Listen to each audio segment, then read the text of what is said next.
Hey, before we get going today, I wanted to give you a heads up. Before you know it, Halloween's going to be here, and then Thanksgiving, and then Christmas, and then New Year's.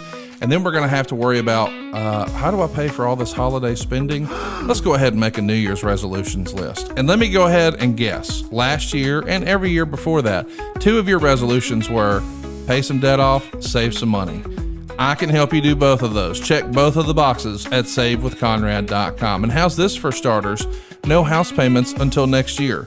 I mean, let's face it, your single biggest bill, that's your house payment. Well, if you got to pocket that cash for both November and December, wouldn't that make the holiday season just a whole heck of a lot easier? Of course it would. And let me also talk to you if you've got credit card debt. Man, you know you can do better than that. What's your rate on that credit card right now? 28%, 31%? You know those interest rates are too high, and you know you can do better. Not only that, did you know that the interest you pay on those credit cards is not only sky high, it's also not tax deductible, whereas the interest you pay on your mortgage is tax deductible. So if you could get a better rate, a greater tax deduction, skip your next 2 house payments, and come next year, a lower monthly payment, what are you waiting for? We're routinely helping our listeners save $5, $6, $7, even $800 a month. But how much can you save? It's free to find out right now at savewithconrad.com. And I want to give you a heads up, we're not a bank or a credit union. We're not going to say no and treat you like a number and show you the door. We're going to say not yet, but here's how. You need a plan. You need a friend in the mortgage business. And that's me. Let my family help your family at savewithconrad.com. It's no cost, no obligation. And if we can't save you some cash, we won't waste your time. Get a quick quote. You'll be glad you did. SaveWithConrad.com. NMLS number 2129, Equal Housing Lender. SaveWithConrad.com.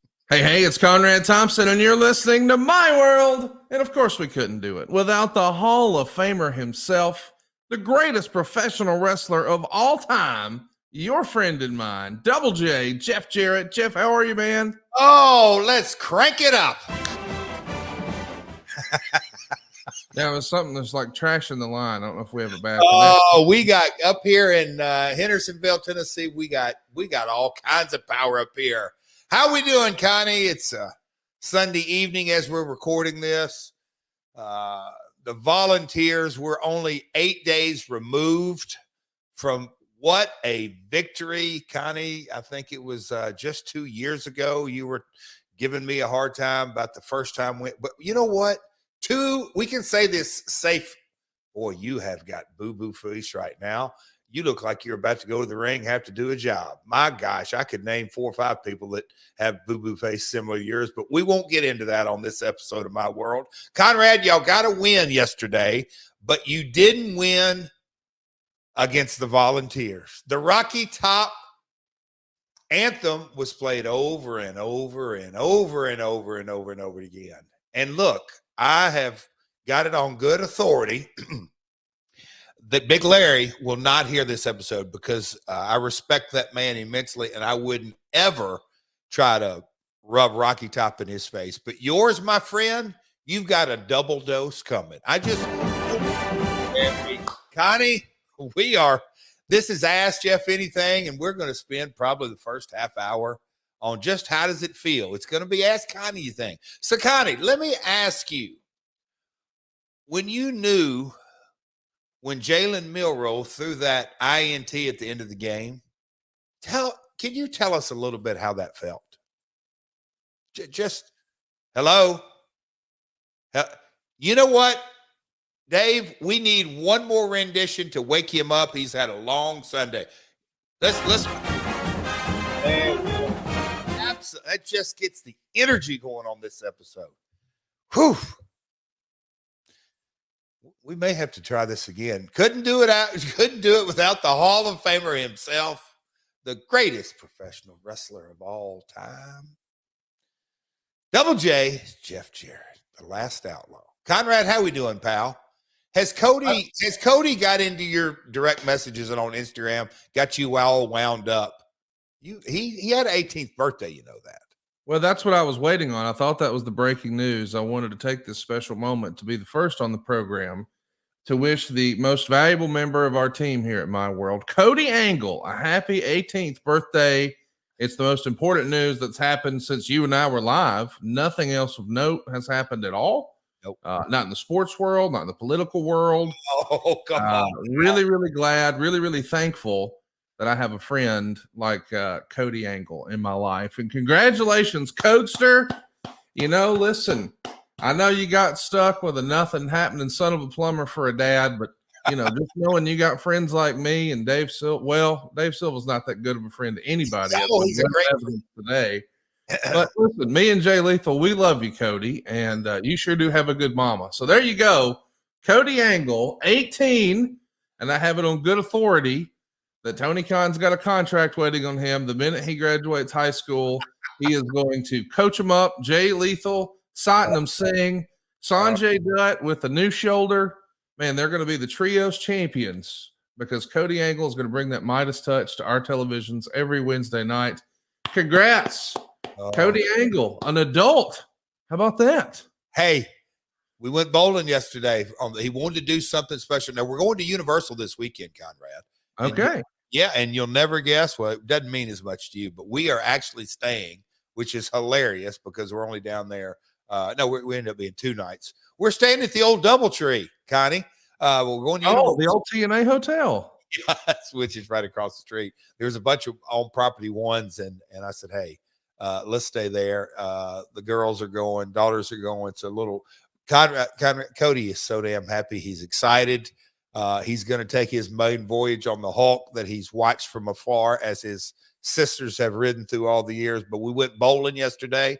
You can check out his Instagram. But he was the kid was got to hand it to him. He was on fire. He ended the day with back-to-back spares. If you could have seen the look on his face and the strut he was doing. 2 lanes over, there was a group of bowlers. They gave him a big standing O. So a lot of fun. That's so cool, man. So happy to have a friend like Cody. I hope everybody gets a friend like Cody in their life. I mean, that's right. Truly we know his bonus dad is just a rotten to the core football fan. It's just his picker's broke, but something we can, even his sorry old dad that he and I can agree on is, let me just ask you right now in a loud and clear voice, Jeff, who beats the Bengals? Oh, let me think on that. Everybody. Yeah. I can't believe Joe Burrow has done it again. The hapless Bengals, 3-5. The Philadelphia Eagles just mopped the floor with them. Man, the more things change, the more they stay the same. I mean, he ain't even wrestling anymore, and somewhere Abyss is still looking at the lights. It's a damn shame. Golly. Conrad, do you think he'll respond on the group text? Oh, there ain't no doubt. We've laid off him for a few weeks. We were loving him up a few weeks ago, but boy, we're back to our form now. Your boy sucks, and so do the Bengals. And the more things change, the more they stay the same. Conrad, I'm excited. But go ahead. Can you tell me that line one more time? He's no longer but he's still managing to count the lights. I mean, he's got to be seeing stars because he knows when that stat line comes across, he's like, but 26 of 37, but he had as many interceptions as he did touchdowns. Okay, that's not good. But. Abby, they absolutely suck, pal. We love you, Abby. While we're on that, let me just see how bad his fantasy is. Let me just give you a spoiler. It ain't worth a damn. But neither is your trolling. Hey, listen, we're asking fans, and we asked fans, would you like to ask Jeff anything? And that's what we're doing here today. We're throwing you guys the keys to the show, and I have a feeling there's no chance we'll get to them all. So if I had to guess, before this calendar month is up, I guess we're talking about November now, we're going to be doing another one of these. So jump on over and ask your questions at your unofficial home for all things Double J. It's myworldpod.com. That's myworldpod.com. Be sure to hit the subscribe button, turn on the notifications bell. You don't want to miss the next time we're live. We've done some really fun impromptu lives. And Jeff and I, as a matter of fact, we're going to try and do our best to keep recording on Sunday nights. So if you'd like to be a part of our live studio audience here on My World, can I recommend adfreeshows.com? We're adding bonus content all the time. There's over 100,000 hours in total of just absolute bonus content. But you get all of the shows that you hear me do totally ad-free there at adfreeshows.com, including those exclusive series you can't hear anywhere else. with Lex Luger, The Godfather, David Crockett, Mike Chioda, Nick Patrick, Tully Blanchard, Sam Adonis, and now Downtown Bruno. There's something for everybody. We hope you'll check it out. And I want to thank everybody for being a part of our live studio audience. But normally, Jeff and I record first thing on Monday morning. Mm-hmm. Trying to be a little more inclusive, I realize a lot of folks got to get up and go to work. So we've reshuffled a little bit. And as long as AEW is not doing a pay-per-view, man, you can count on us being here on Sunday night. So hope you're enjoying what's happening in the sports world. It's a pretty exciting time. You know, basketball's back, and we saw basketball history made last week, Jeff. You know, we saw LeBron James and his son Eric Watts take the court at the exact same time. What did you think of young Mr. Watts' debut Bronny James as a Laker? Conrad, You think he went out there and he looked at the other opposing team and he said, in classic Memphis fashion, "Daddy said sail." Do you think that happened? My God. I know you follow football, but you know who Doug Gottlieb is? Okay. Yeah. Boy, oh boy, I read his quote. And I'm going to just paraphrase it, but it was such a stinger. They said they treated Bronny like a Make-A-Wish child. Well, I mean, my gosh, that was stiff. But, you know, what in the world has Adam Silver, the Lakers, LeBron, what are they thinking? Do they not have any self-awareness how bad this makes Bronny look? They went down 7 in the 3 or 4 minutes that he was out here. Coach Rosie on here tonight. Coach Rosie's probably he's here. If Coach Rosie's awake, he's with us at adfreeshows.com. But no, I can't wait until I guess I can wait, but you know, the LA sports writing media right now, everybody is all in on the Dodgers and the Yankees because you know, by the time folks listen to this, game 3 will be, you know, in the books. But as you and I are recording, the Dodgers are up 2-0. People thought maybe Ohtani was questionable for game 3. By now, everyone listening to this knows what happened there. But the sports media has been a little distracted with the Dodgers. But it certainly feels like a week from now, boy, it's going to be all eyes on this situation. And, man, this is just not good. Well, no, I do. I have, and maybe, being the son of a promoter, and I think as I look back on my career, man, sometimes it was not fun, but my old man was just ruthless and brutal and son of a promoter, and just it is what it is. But to me, this is just, oh my God, it's ugly every which way around, and shame on those guys. Is it making money? No. Like, why are they doing it other than just to kind of appease LeBron, which I think LeBron is, maybe he doesn't care. Turning NBA, but the league should care about. I mean, it's bad for the league. Anyhow. I totally agree. They're taking care of their star, and that's what we're going to try to do. We're going to try to take care of Jeff, but some of these questions, they might get a little rough. Oh, and I'm looking forward to this. Okay. Like we always do. Ask Jeff anything. I always get good feedback on this. Always. Not just online. When people talk, hey, I like that episode of Ask Jeff Anything. I got a question to ask you anyhow. So I'm ready whenever you are. What we got any house cleaning you want to do? Wait. Dave, have we talked about the Tennessee-Alabama game yet?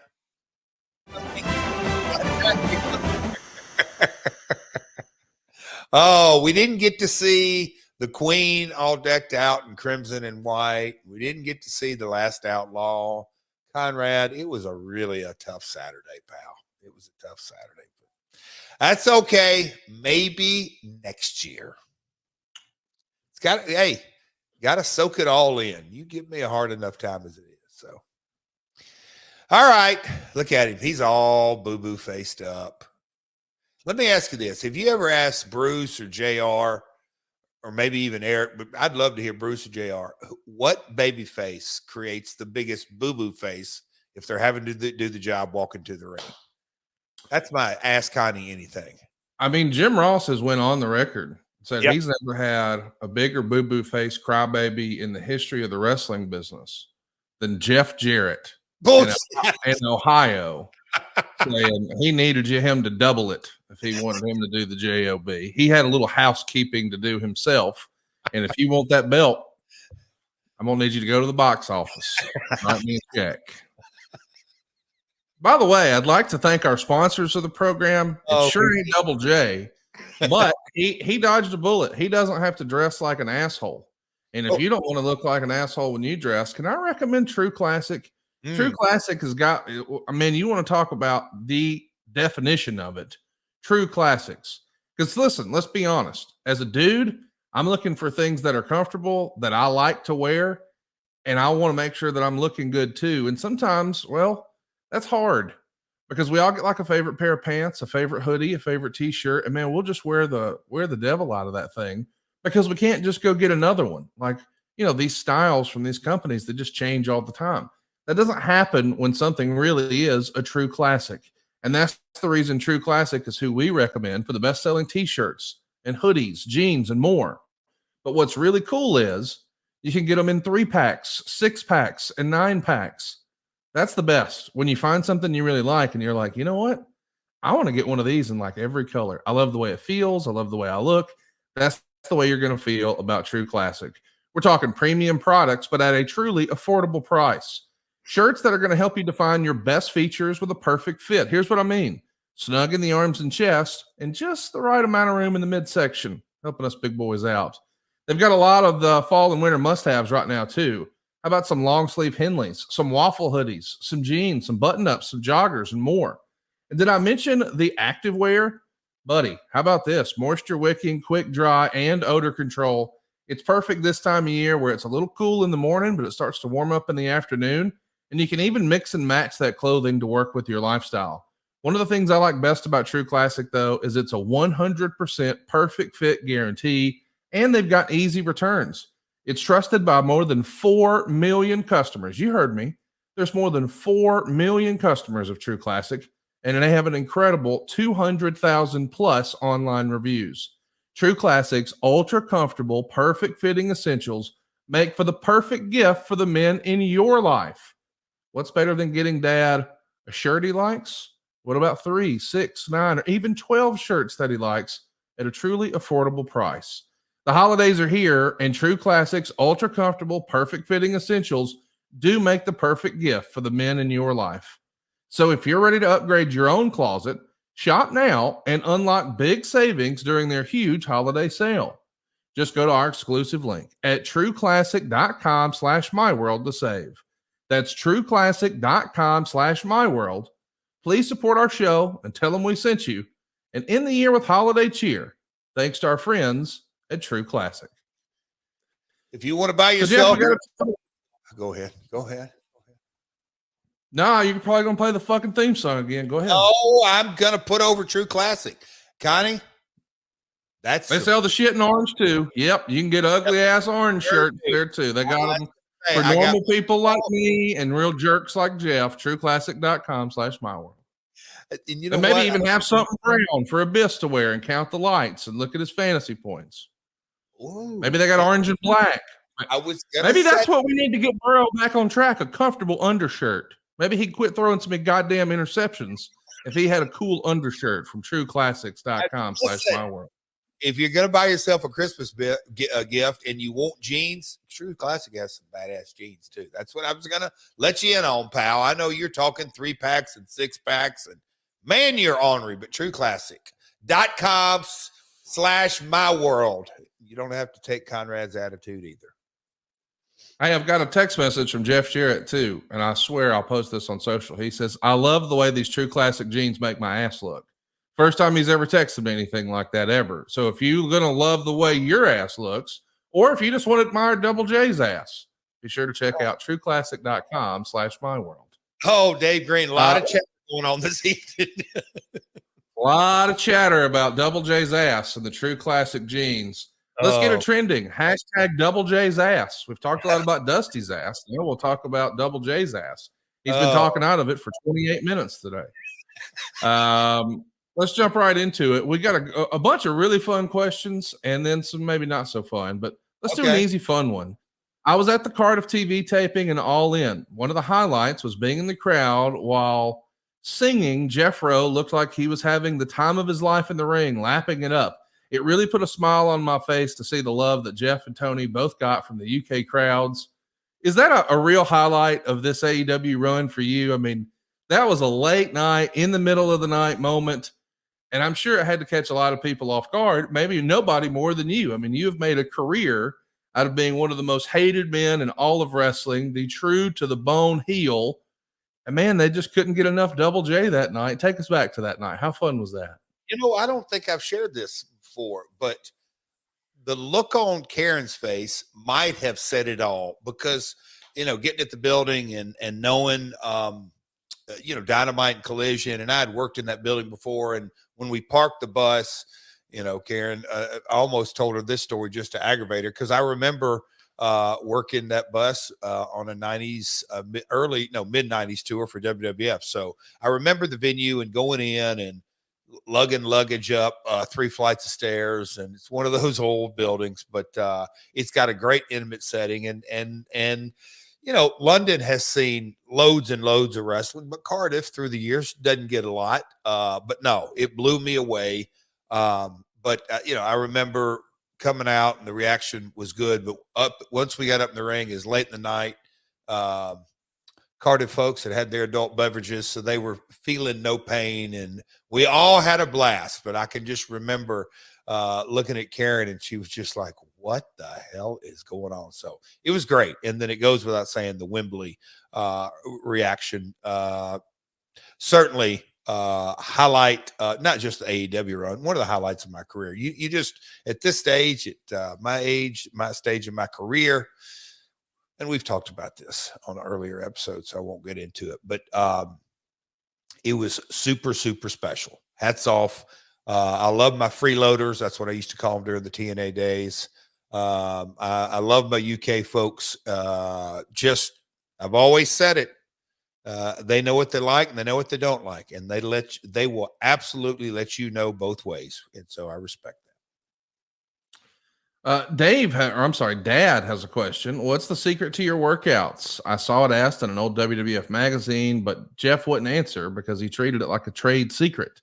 But to be so physically gifted at his very advanced age, you got to spill the beans. So yeah, Jeff, now that you get to eat supper at 4:00 and you're parking right up by the front door, and putting your head down when the sun goes down, what is the key to your workouts these days, Jeff? I don't see it anywhere on the text, but to be so physically gifted at his age, I didn't see advanced in there. You just kind of ad-libbed, didn't you, pal? I guess. I don't know how that happened. No. You want me to answer this, Conrad, or you want me to just? You're such in a damn bad mood about that Alabama-Tennessee game. All right. What is the question? Put it back up there, Silva. I want to make What's your workouts? I mean, just smarten everybody up. What is your workout routine? It's too hard to just give. All right. You know what? All right. So, Dad, however we say this name on here, Dad Vesatter. How do you say that, Conrad? Who cares? Sorry. Great question. Get the book, Heavy Duty. It's a 70s workout book, but the whole premise is pre-exhaustion with high reps and get your heart rate up. And I say you've got to come to failure. If you don't fail every set, it's almost a complete wasted set, but you have to pre-exhaust. So that gets a little bit of complicated when you get into it. Got to get a lot of protein. Working out, I say, is about 30% of it. I say the other 33% of it is eating, and then the other 33% on that would be what you do with the rest of your day, the other 23 hours. So are we talking about the Mike Mincer, his book, Heavy Duty? Is that what we're talking about? Look at you. Here's what he says. The last rep, where you're trying as hard as you can and you barely make it, this is what turns on the growth mechanism in your body. That last almost impossible rep where you're baring your teeth, you're shaking all over, you need assistance. That rep is very special. That rep is very different. There's something special going on inside your body when that happens. So wow. Yeah, go out of your way. Check that out. Mike Mincer's Heavy Duty. And I guess it really popped off again on social media last year, but look at Connie. Right. There's the secret for right from Double J. And by the way, putting down the bread in the can probably helps too, I right? was gonna say that that's a whole, but yeah, the working out. But that heavy duty book was done where you do like 6 to 12 reps. I think nowadays with all the modern science and everything, I've moved that up between 15 and 20. Fail at 15 or 20, don't fail at 6 or 8. But it's a whole different theory. So I've kind of mashed up quite a few things. But heart rate's another thing. Heart's your biggest muscle. If you don't have your heart rate going less than 10 minutes into your workout, you're really missing the boat. You got to get it up into your exercise range, 65% or higher. How many days a week do you do it, Jeff? So I push one day, chest, shoulders, and tries. I pull the other day, back, buys, and lats, legs, cardio, heavy cardio one day, and then the next day, I do cardio and core, and then just try to get movement on that 7th day. But Conrad, let me ask you, have you ever had, I can't even say it right, plantar fasciitis? I have. Yes, sir. It sucks. I've never had it. Wow. I'm dealing with it right now. I've got for the first time ever sciatica right now. Oh, my sciatic nerve in my right hip. Like I used to make fun of folks. I thought I had hurt my back. It was not ever my back. It was just that nerve, but I've never had it before. And it's like when I go from laying flat in the morning to sitting at a 90-degree angle, like in this chair, it's like, oh, that doesn't feel good. breath. This is why you've seen me squirming around a little bit in recent weeks. But yeah, man, I'm glad that we're getting the secret sauce here. So there you go, Dad. Check it out. Check out Mike Minster's book, Heavy Duty. One Ultimate Warrior wants to know, were any more matches in WWE ever discussed with you after Elias Sampson? Thanks in advance. I think I saw this on X, but because I was going to say, were any more matches in WWE discussed with you and Elias after Elias? Between who? Because me and Elias had many discussions, and there was definitely discussions.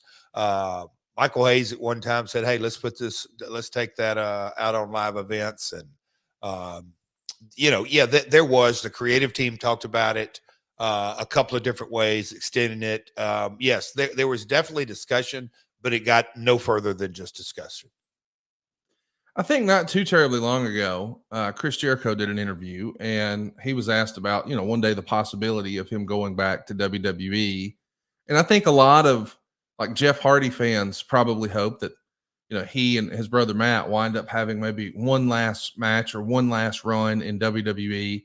Is that ever on your mind? Is that something you think about? Like, I know you're having a blast in AEW, but does your mind ever wander and think about, hey, what might my life look like if I had a couple more matches in WWE? Or do you not even think that way?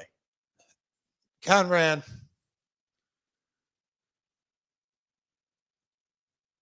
if you had to describe me in 2 words, because I've used it on here, what would it be? I've said it myself. I'm a delusional optimist. So I'm always thinking whatever crazy thoughts. And it can be personal, it can be business, it can be I've got some dreams and aspirations about our baseball organization, Golden Rule Entertainment, that I'm a part of. Across the board. So sure, Conrad, you always have, I think that's part of, well, hell, Conrad, the conversation me and you just had yesterday about, hey man, what if, and we're going down what with my world, we've got, we're talking about all kinds of things. I think that's kind of what makes an entrepreneur. That's the stir. That's, what is it? The straw that stirs the drink. Yeah. Is the imagination on what are the possibilities out there, because it all starts, and I've learned this through sobriety, everything starts with a thought. Then you got to take that thought and you got to, then put it into action, but you have to process your, the good, the bad, and the ugly and all that. So sure. I think it's interesting, the sort of fantasy book, but just as a reminder, and we've talked about this here on the show. I mean, when you and I first started doing this podcast, you thought, yeah, my in-ring days are over. I'm working on other aspects of the business and have other interests. And now all of a sudden, man, it feels like you've got, our first question was about this Heroes Welcome you got this past summer in Cardiff. And all of my friends who haven't watched wrestling in a long time are wondering, like, damn, did he find the fountain of youth? I mean, there's a whole lot of other legends who are wrestling on TV who respectfully don't appear to be in the same physical shape you are. I mean, it's remarkable how good you are right now. And I mean, I see those comments all the time. It's almost like DDP has talked about, Father Time does no jobs, but he's all about slowing down the hands of time. And it feels like you've got that figured out. And I know that your entrepreneurial brain is always looking for opportunities and how can we grow and how can we get better. But from a guy who not that long ago had sort of switched off the in-ring part of his brain, man, you got it right now. And it's clicking on all cylinders. So I'm wondering, like, if you had your druthers, would you like to do like a Sting's last match type thing, a Ric Flair's last match type thing, pop up at a Royal Rumble one day, win the AEW world title? I mean, do you have any of those things? Or at this point, have you sort of done it all and you're just walking through open doors and grateful for opportunities?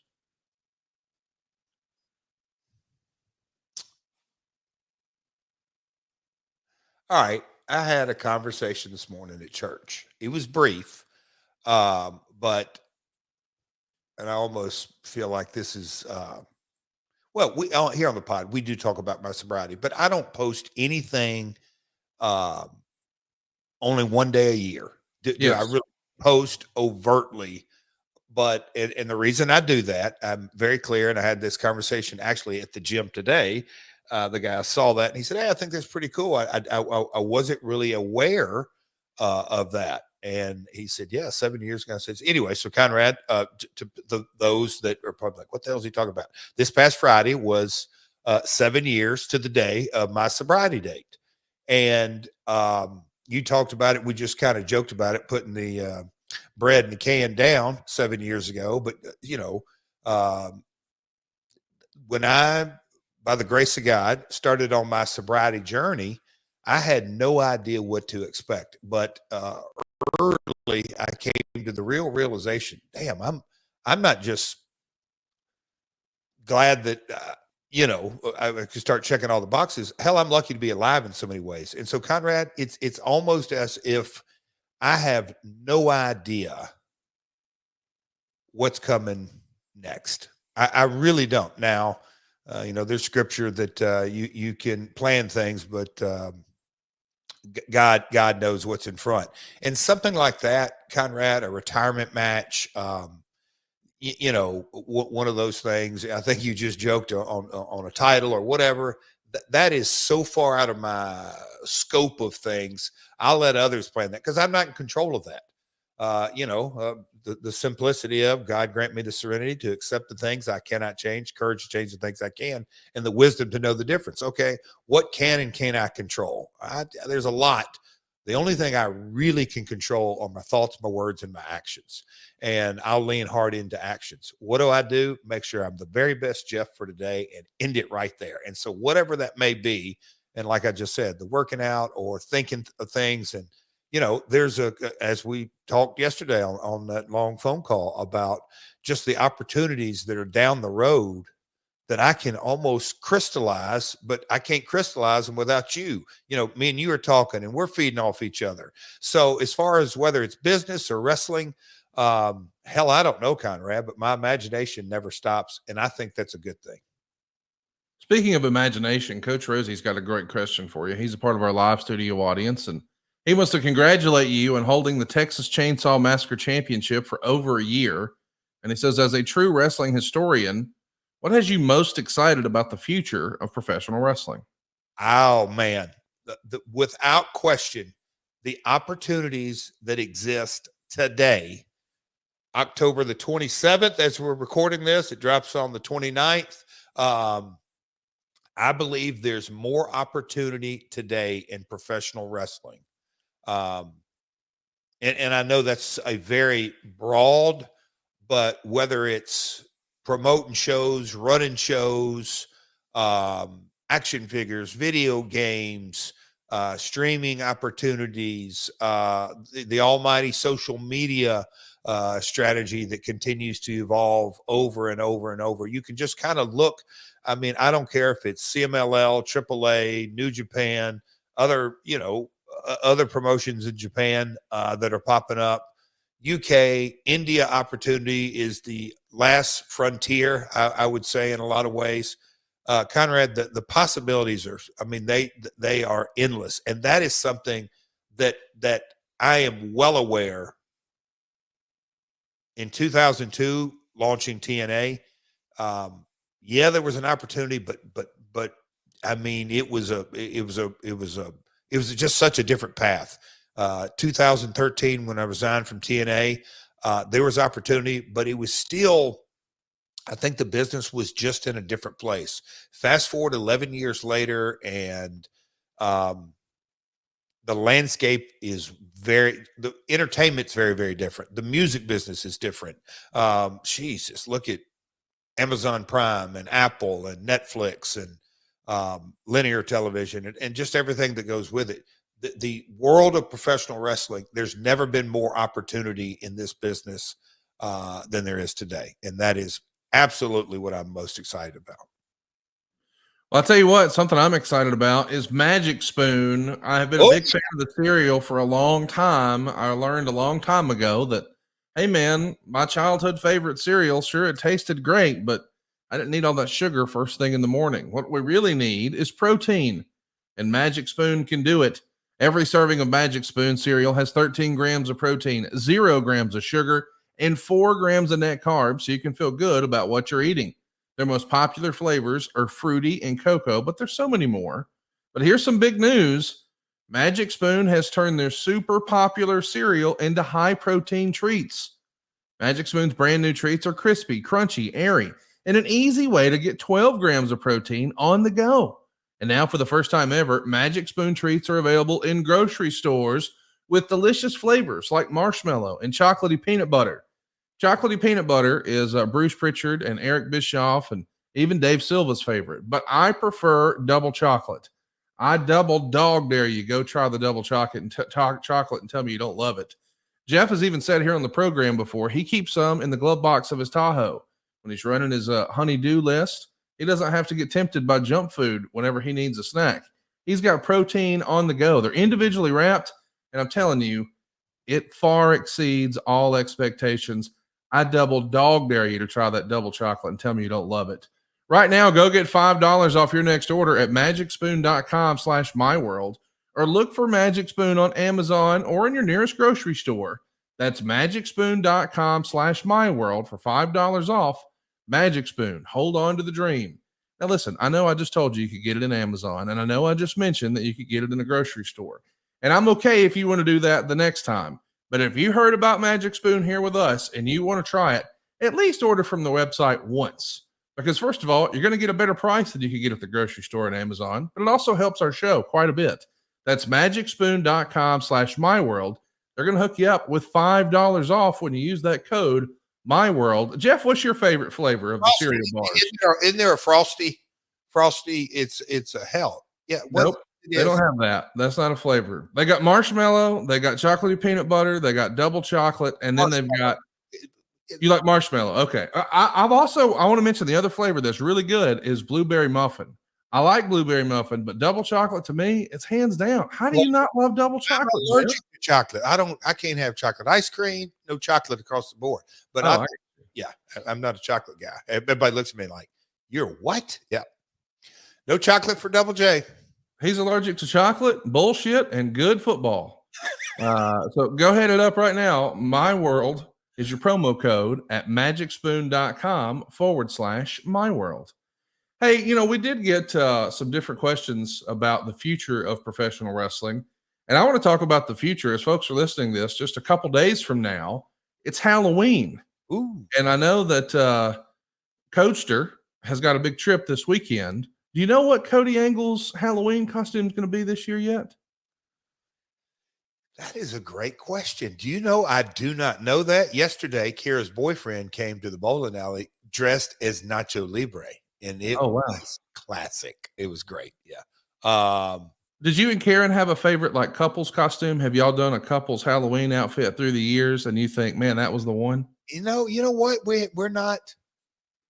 We always dress up as kids. Several years ago, All right, help me out because you'll remember this, or maybe Silva's got to chime in. Cody was Bray Wyatt as the Fiend. Well, he was the Fiend, and what were the characters around him? Because me and Karen were the characters around him. Oh, the Bludgeon Brothers. No. Oh, you mean the little characters like the rabbit and all that? Yeah, I yes. A Funhouse. Yes, Firefly Funhouse. That's fun. We chuckled at that. That was fun. Cody, he absolutely loved it. Bray was so good to him. Do you think there's a chance you could break out some of your Venetian blind gear out of storage and you could throw Cody in that? He wouldn't put that stuff on. I bet he would. We could try it. Dude, I think it'd be awesome. You let him strut around with a hat and a guitar and that. Come on. That would be good. He's so damn tall now. Hell, he's taller than me. Man, that would be super. We got to get him. I've got to get him in the Double J. And he can wear the Texas Chainsaw Massacre belt around. It'll be awesome. That's fun. And then what if you put on a skull cap and you come out and give him a stunner and just mock him? Wouldn't that be great? Now we're talking. Now we're talking. Oh my gosh. I can't wait to see some of the great Halloween costumes. If somebody in your life is dressing up as Double J, be sure to hit us up with it on social. We'd love to see those pics. We will retweet them. It's at My World on your social media. We've got all the links in today's description for the show. You know what? As you said, there will be some folks dress up as Double J. I've got that in the last 4 or 5 years, 6 years. Yes. Some good stuff. Yes. I can't wait to see it. I also feel like we should plug, as folks are listening to this, tomorrow night is a very big Dynamite, the Fright Night Dynamite. And boy, do we have a big match lined up. Swerve Strickland getting in there with Shelton Benjamin. It's funny because, I've been doing this series with Mr. Crockett over on adfreeshows.com for the last couple of years. So we get to catch up. And of course, it's reinvigorated his passion for wrestling since we first started hanging out a couple of years ago. So he's seeing a lot of things for the first time. Oh, wow. And before we clicked record this past week, where we threw an episode of the book in the can, we're talking about September 86 for JCP. He said, man, they got somebody special in AEW now. Have you seen this guy, Shelton Benjamin? No, he did not. I hope Tony takes care of him. This guy could be the next Goldberg. He had a match with a young kid who's really, really good, but he gave him too much, man. He's got something special. And I was like, Mr. Crockett, my man's almost 50. He's been doing this a long time. He goes, no, not Shelton Benjamin. He can't be more than like 25, 26, 27. And I go, oh, yeah.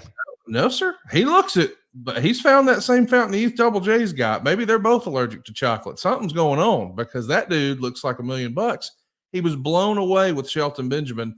I know you can't call it. What do you think's going to happen? Shelton Benjamin, Swerve Strickland, tomorrow night, Dynamite. Who you got? I was overhearing the conversation.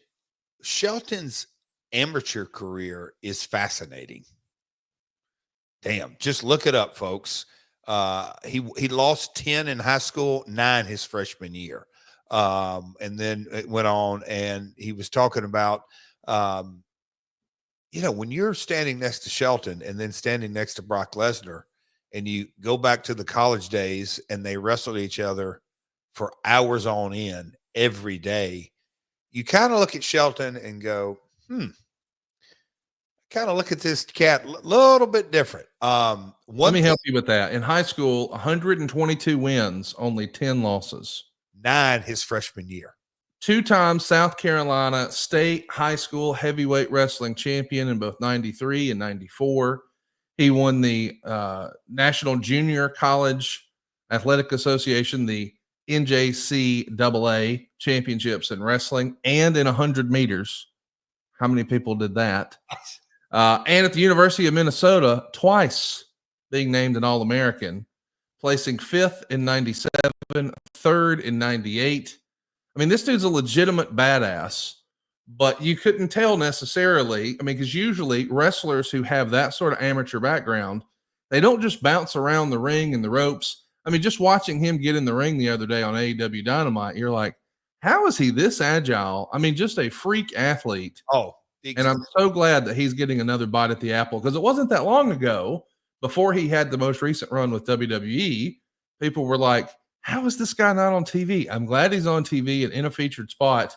And listen, I think Swerve's the real deal, but I got my fingers crossed my pal Shelton Benjamin. Well, that's when you kind of look at athletes and you just go, I'm a Instagram guy and I love to kind of watch stories on Larry Bird or Jordan or Yes. Kobe, and you kind of hear other players talk and go, okay, these guys are the best in the world, and they're talking about, okay, this guy's on a different level. Before Scotty got up to 280 or 290, Scotty Steiner, that is, at 240 or 250, he did things athletically that you would marvel, just unbelievable. But Shelton, I think I can guarantee one thing, and we've already said that Shelton's 49.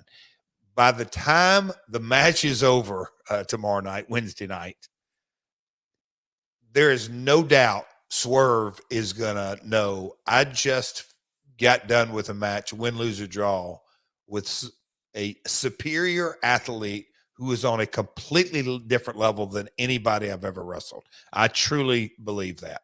Shelton is a special athlete, and I am so damn happy that he's going to get to show his stuff on global television against, arguably the hottest wrestler in the world.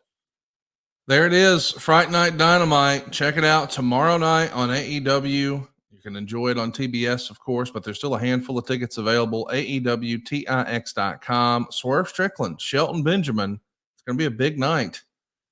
Man, what a big week this is, with we got some great football. We got the World Series. We got, as you and I are talking right now, Halloween Havoc NXT is happening as we're recording. I know you were able to be a part of a handful of Halloween Havocs, of course, in 96 and then back for 99 and 2000. Is Halloween Havoc, when you think about the important WCW pay-per-views, where do you consider that one? With all the others, the Great American Bashes, the Bash at the Beach, Road Wild, Starrcade, Super Brawl, World War III, on and on. Where in the hierarchy of WCW pay-per-views do you think Halloween Havoc is? Conrad, you're much faster than me. So I started. So what was the big event? Havoc 1996. Yeah, you were in that's when you got chokeslammed by the Giant. And who was my favorite promo when you go, "Oh, Giant, you may whip my tail, but you will not chokeslam me." What was the main event that night? What was that? Was Hulk Hogan and Randy Savage, and Roddy Piper returned in the main event.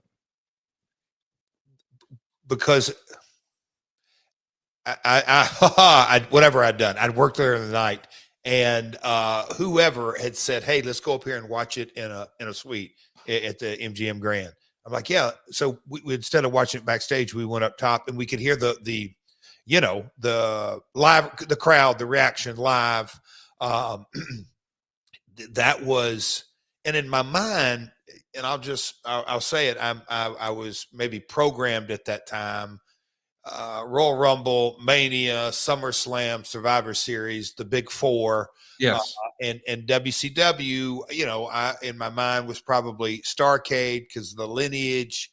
Probably Super Brawl. Maybe Super Brawl. And I love the name Great American Bash. So those, but being it I don't even call Halloween a holiday, but it's just, it wasn't it didn't have that feel. And I can remember, gosh, I wish I could remember it, but for the first time, it was at this event that they're like, no. The Havoc is programmed. It's counter programmed. It is like, Mania's in the spring. WCW's biggest event is in October. And it's Halloween Havoc, and man, that night, that whole pomp and circumstance and the vibe and the reactions, and WCW is absolutely red hot at the time. That's when I got my real head around the understanding that Halloween Havoc was, if not the biggest, right up there at the very top of WCW's programming. And it was, there was a couple of big Havocs through the years, but that was that to me, I got to watch that match as a fan, and it was, at that time WCW was winning the war, correct? Yeah, it was the NWO had taken over, and I've done hundreds of episodes with Eric Bischoff, and Eric says Halloween Havoc 1996 is the high point of his WCW experience, where he No was just shit. having the most fun, feeling it the most. If you're going to watch one pay-per-view this week, a little throwback, Eric and I would Okay. recommend you to check out Halloween Havoc 1996. That Okay. was such an incredible time with the NWO getting hot. And I mean, you got a sold out MGM Grand Garden Arena. The Outsiders are getting hot. You got Dean Malenko and Rey Mysterio in the undercard. It's just a special show. Go out of your way to see it. I'm glad that it's back. I probably think the WCW Big Four, you sort of rattled off the WWF ones, at least in my opinion, were probably Super Brawl, Bash at the Beach, Halloween Havoc, and Starrcade. So if there was a WWF Big Four, those are probably the WCW Big Four from my perspective. But I as a agree. fan, just thought Starrcade's it. You know, the high watermark being Sting and Hogan, and even going back, you know, to Dusty Flair. Starrcade was it. That was the special show. But Eric said, well, you know, he didn't watch a lot of JCP. In his mind, he was marketing Halloween Havoc, which always had the big Slim Jim sponsorship and all that. That was the big blowout tentpole event for WCW. I'm Yep. so glad that the current regime in WWE is dusting off some of that nostalgia. We've seen some of those brands come back, like Great Yep. American Bash and like Halloween Havoc and War Games. I hope that they start doing a Starrcade again. I know they tried a few years ago with like not a premium live event, but like a WWE Network special. I think Starrcade making a comeback could be cool. Well, you kind of look at TNA after Mhm. all those years. Oh, don't use that name. Don't use that name. Earlier today, Sunday, as we've discussed, recording this, watching the Washington Redskins game, playing the Bears. I would call that a pretty big rival. And Conrad, up top, it wasn't just a few people here and there. It was freaking empty playing the Bears. And I say all this to say they're no longer the Washington Redskins. They're the Commanders. Yeah. And and I don't want to get into all that because I completely understand. But whether you agree or disagree, but you fundamentally change the branding. And branding, man, oh man, Connie, it goes such a long way in business. My gosh. Let's do another question. This one is from AM. He says, Jeff, I've heard you talk about Mr. Tojo and Mr. Akio. What was Mr. Goto like as one of your earliest opponents? Of course, we're talking about Tarzan Goto. If you were a big tape trader back in the day, you saw his stuff in the IWA King of the Death match in 1995. But he too went through Memphis. You hooked it up with Mr. Goto. Any memories? Oh, I literally we could talk about these three gentlemen for a long time. I got lucky, broke in April of 86, kind of through that summer. We finished out that, I didn't even know what it was, but Angle storyline. I was in six mans with Lawler and Joe LeDuc, and we kind of transformed over into, Dutch and different remnants of that back in those days. But Akio Sato came in and we did an angle where Tojo turned on me.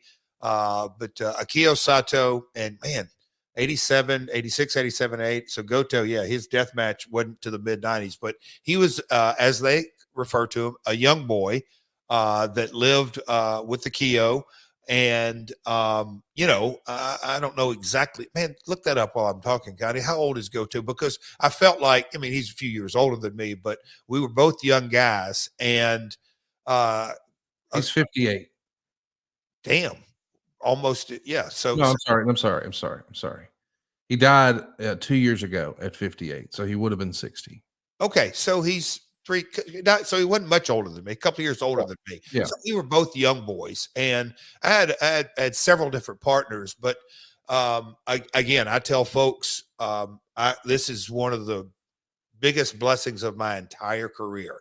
I got to work, and this is no exaggeration. This is no old timer, but it was 18 straight weeks, whether it was singles, tags, or six mans. Sato, again, the ring general, and we got to go out and have the same basic match, but he would add different stuff every night and subtract and get me to try different things and work on selling one night, but certainly 6 nights a week, some weeks 7. But that was the very, very core of my training. Real time, you do the math there, even if it's 5 times, times 16, times 18 weeks, that's a lot of matches in a short period of time. And me and Goto, again, like I said, we were the young guys. Billy Travis was my partner through this, Pat Tanaka, Paul Diamond a few times. I think that you could have thrown in a Tracy Smothers. But anyway, me and Goto were the 2 young guys. Got the heat on me every night, and Goto took the brunt of the comeback. So we worked a lot together. And I mean, he was so much better than me at a young age, but I think he had his training over there, and he came over here and got seasoned. But I can't say enough for what that time in my career did for me, because it absolutely drilled the basics into me, every shape, form, or fashion. Sato, I got to see him in Kansas City last year when AEW went out there. I gave him the biggest hug and got to thank him, because it had been a while since we had seen each other, but I was in a better place mentally to really, really look him in the eye and thank him for what he had done for my career. I'm glad you're getting all these experiences. Coach Keith is with us here live. Appreciate you hanging out with us, Coach Keith. Another benefit to getting to record in the evening. And Coach Keith says, who or what promoter or other wrestling promotion your dad couldn't stand when you were growing up? So listen, he's no longer with us, and I'm sure some of the folks you're going to name and talk about are no longer with us. And it was 30, 40, 50 years ago. It's all bygones. Who cares now? But was there one person who every time it came up, your dad was like, oh. I'm going to say this, and I love you, Dad, but I'm going to say this.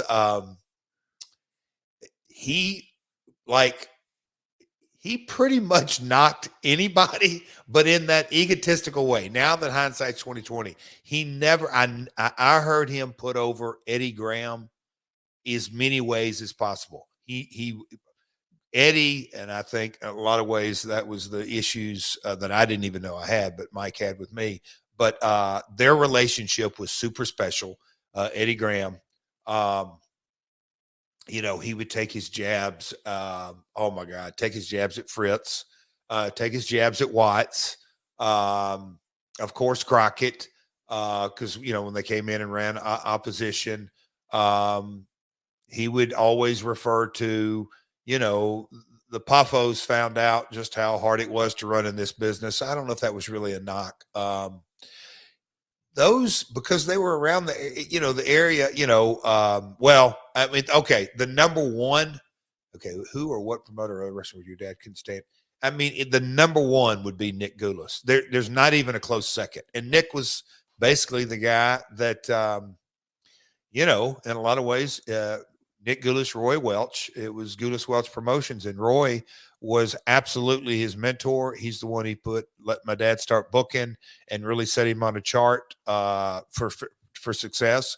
But Nick finding out my father's relationship with his business partner, Roy Welch, it completely soured things. And Nick had it out for little man, Jeff Jarrett, and there was no love lost between those two. It was ugly. Do you think, did you ever hear any other perspective on that? I know you heard it from your dad's side. Did you have any relationship with Nick? Nick came in no, you can't really call it a relationship, but look, I have, through the years, Conrad, you know me, I have attempted, and I think I've done about as much due diligence. Hell, Bill Dundee, Jerry Lawler, Dutch Mantell. There were, I rode up and down the road for several years with Robert Fuller, and he's a Welch. And so hearing all the different stories that, so I don't know exactly what your question was, Conrad, but there's different variations of, and I don't know what you're asking specifically, but there's, we'll call it. Did you have a relationship with George Goulas at all? Did y'all ever talk or catch up? I'll still see him. I mean, he's refereed my daughter's basketball games through the years off and on. I still see George to this day at Pro Wrestling Inc., where Cody's the independent shows, Jason James Promotions. He'll come out. Yeah, me and George have been buddies a while, but we've never got into the deep conversation of our fathers. I think maybe out of just common sense, because there is no upside. I mean, zero upside. Man, that sucks, because I was about to say, can we make it happen?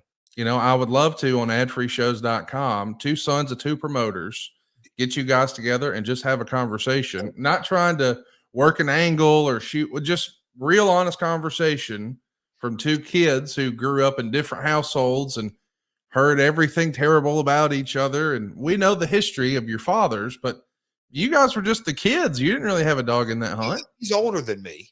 Yeah. So I'll call it a generation older, but he debuted 12 years before you. He didn't debut till 74.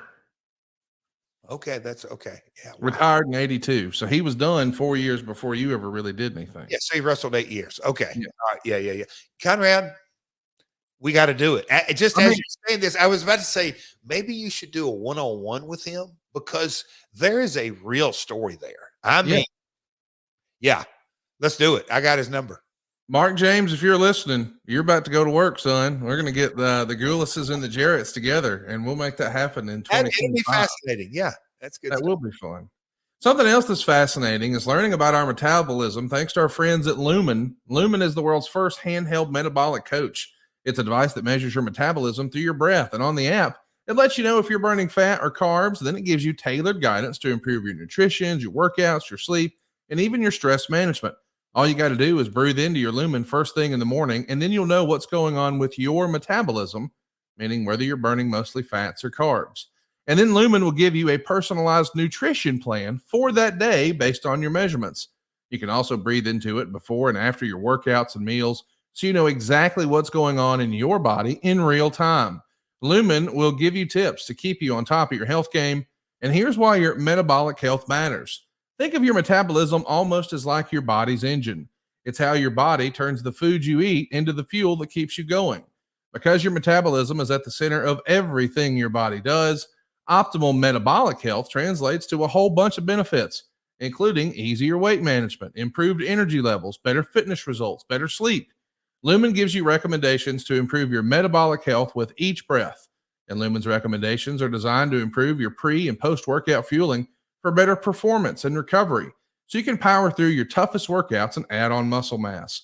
So if you want to stay on track with your health this holiday season, go to lumen.me/myworld to get 15% off your Lumen. That's lumen.me/myworld for 15% off your purchase. Lumen makes a great gift too, and we thank you, Lumen, for sponsoring today's episode. Conrad, yes, sir. The earlier question about the workout routine, that stuff. Lumen, folks, it's going to take you a long time to kind of, I don't say I'm the expert in it, but the whole metabolism and thought processes and when you should eat foods and when you shouldn't, and being able to get in tune with your body, that doesn't come overnight. Lumen puts you on a fast track, and I am not kidding you. It is absolutely the cheat code to optimal health. Lumen.me, that's lumen.me/myworld. Check it out. As our buddy Jim says, it costs nothing to look. You'd be glad you did. Lumen.me/myworld. We got to do a question here from Denovius Mack, who says, who would have been the number one wrestler you wished you would have had in TNA during your time there? Now, we know that you landed a lot of big fish. You got Kurt Angle, you got Hulk Hogan, you got Ric Flair, you got Sting, hell, you got Macho Man, you got Kevin Nash, you got Scott Hall. It feels like it was a who's who of talent that you were able to land. Was there one in particular that was the one that got away? Like you wish you could have signed him, and you wish you could have had him at least for one show or one angle or one story, and it just didn't happen. I thought, okay, I misread that question. Denovius, shout out. Hello. Hope all is well, my man. Oh my gosh, Conrad, the one that got away that I mean, it's like everybody that we really dialed in and thought we had a legitimate opportunity at. Is it Heyman? He's not a wrestler. Is it JR? He's not a wrestler. Or is there a wrestler that you think, damn it, that was the one, and we just didn't get it? it goes without saying, either one of those guys would have, you look on WCW and Eric's strategy. I mean, he got Bobby Heenan, Mean Gene. He went down that announcer road about the same time he got Hogan and Savage. You probably know better than me, dates and all that. But, those two personalities, larger than life, would have instantly shifted the dynamic. But as far as in-ring talent, well, one of the things, and I wasn't in a position whatsoever, but and nobody has had hindsight, but having Okada under contract and didn't do, he was a young guy. I get it, but man, maybe a missed opportunity there to really develop an international talent. But man, one that got away. Oh gosh, Conrad, I would have to kind of look. But no, there's not one. There's not. I mean, just because the ones that we really wanted and went after, we got. Well, I mean, I guess the other one, I mean, there was a small chance, a tiny window, maybe not even really that big of an opportunity, but there were times, I mean, like we know Foley came over, but Austin walked away from WWE, Rock walked away from WWE, and there was a little bit of a gap, right? When you guys were first getting going, Shawn Michaels wasn't doing anything before he came back at SummerSlam 02. Did you ever have any conversation or just harebrained ideas about what if with Stone Cold, The Rock, or Shawn, or any of those? Knowing the realities of our budget, none of those guys seriously were under consideration. The relationships they had with specifically Vince at the time, you kind of knew that. Even when Dixie had a lunch with Goldberg, I knew that was just it just was not a reality. And when you kind of look at different talent and signings and stuff like that, I'll give you a little conversation because I had whether it was I've been out to a couple of dove hunts at Bob Carter's house or in the early in the ranch in the early days, and then kind of as time evolved and different conversations with folks in Dallas, I would I would try to do my best to say, look, just because they're a massive star in WWE, if they don't really get in line with the brand, I'm not sure their star power is going to translate. I think that's sometimes a big thing.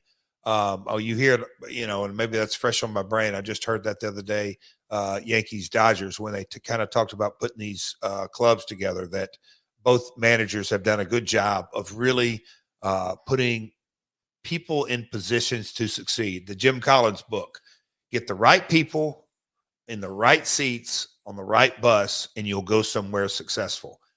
But at the same time, you got to get the wrong people off the bus, or you're going to have a chemistry that doesn't work. So I think that's very important when you put together a roster or an organization as well.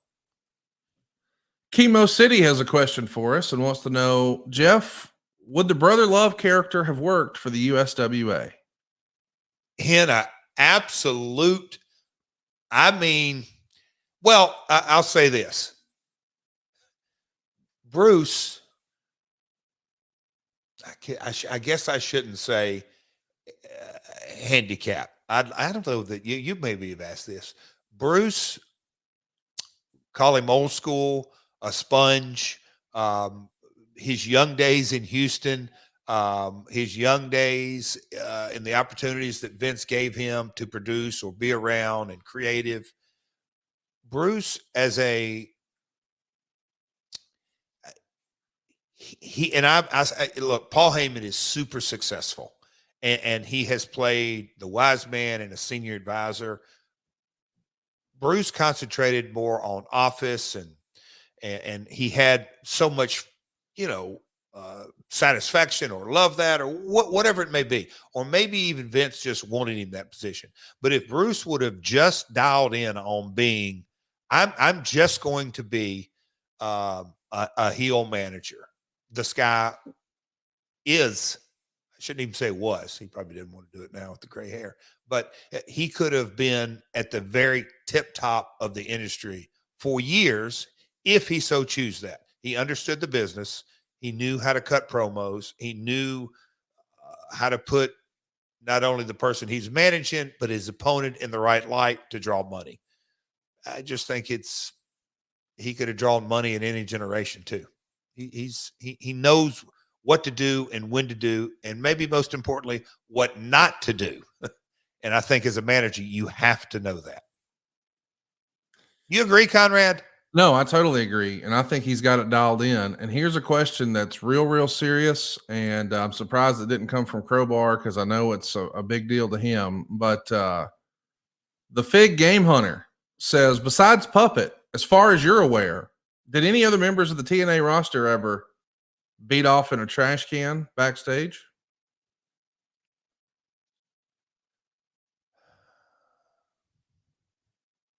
How many times did you just fire down in the backstage area? Just get your nerves down. The Fig Game Hunter 6946. I respect the hell out of that question. Everybody's got to release the poison, Jeff, right? It's part of your pre-match ritual, the 5-knuckle shuffle, the 5 moves of doom. Yeah, well, I just have to say that to my knowledge, Puppet is not only the leader in the clubhouse, that category, he's the only one in the clubhouse. What's the most interesting pre-match ritual that you remember seeing a wrestler have? Like, was there something? Because I know we've heard from guys before who used to maybe mock DDP for doing some yoga, and maybe he was ahead of the curve. And you've even said before that you'll stretch for a long time before a match because, well, knock on wood, you've had a lot of good luck with not having major injuries and needing surgery. Let's knock on wood again. But I'm saying, do you remember seeing somebody do something and you being like, I don't know what the hell he's doing, but that's a first for me? Well, I don't know. Yeah, this does qualify it because I was always, from the first time I saw it, it almost, Conrad, I don't even know if, I wish you could witness this, because then in your descriptor and your storytelling ability and everything that goes with it. But if you can imagine a guy sitting in a dressing room and his leather coat is hung up in the jacket or on the door or whatever, and let's say let's hypothetically, show starts at 7:30. He's in the main event, so he'll go to the ring at about 9:30, 9:45. This gentleman would get to the building early. He would get in his dressing room. He would get the Halliburton open. He would shut his door and he'd get dressed, and he had the long lace-up boots, Conrad, all the way to the very tip top of the boots. And he would lace them up but not tighten them. Lace them up, tights on. He would put on his long tights. He would not put on the over tights that he had to do till right before he went to the ring. He'd have his jacket. He'd get in front of the mirror at, let's just say, he'd get to the building. We got to be there by 6:30. He's always there by 5:30, 5:45, 6 o'clock. He'd get in front of the mirror. He'd get his mustache. He'd get his beard. He'd get his hair all ready by 6:30. And then he'd sit down. And I'm not kidding you. Not until he heard his music play. Tights on, jacket on, and walk to the ring. Zero warming up. Zero chatter. There's only one handsome Jimmy Valiant. I've never seen anything like it. Never. I love it. No warming up. If a guy came in the ring and wanted to talk over the match, he would listen to all this and he'd just say, hey, here's what we're going to do. I don't give you bumps. You don't give me bumps. I love that. Steve wants to know, Jeff, have you ever been to Jamie Dundee's neighborhood? Not his current neighborhood. The one and only Jamie Dundee. That cat is, I love me some Jamie. He's bless his heart. But why don't we have him on for a YouTube live? Oh, buddy. Live, uncensored. Let's rock and roll. Let's make that happen. Let's do it. Go hit the subscribe button right now if you haven't already. MyWorldPod.com. You don't want to miss Most that. hated villain in Jerry Springer history. Kid you not. He won the no doubt of that. Yeah. Jason Sykes has a fun question. If given the chance, would you have worked for Smoky Mountain Wrestling or ECW in the early 90s? You know, I feel like there was dates on Smoky Mountain that never Because you went to the WWF? I think there was it was that, and then the ECW I never was available, if you will, but yeah, I'd have worked for both of them. I mean, I work for all promotions, Connie. I have had conversations with Tommy Dreamer, probably a few with Bubba. You know, the heat you would have gotten in ECW would have been off the charts. That's what I mean, I would have loved to have come in and, like work a story with Dreamer. I'm the anti ECW. It would have worked. No doubt. I mean, imagine, and I know you were busy on big time television at the time, but the arena melted for Jerry Lawler when he was there. I heard. And if all of a sudden it was Jerry Lawler and Jeff Jarrett on one side against like Terry Funk and Tommy Dreamer on the other, it just writes itself, right? Yes, exactly. So much fun. It was so much fun. Yeah, good stuff. Really fun question here from Tess Million. Maybe I said that wrong. If things had gone differently and Vince would have lost the steroid trial and your dad would have become the brains behind the World Wrestling Federation, how would that have changed your career? As our friend Bruce says, what if? Yeah, right. There's no doubt the trajectory of my career would have been radically changed. And I cannot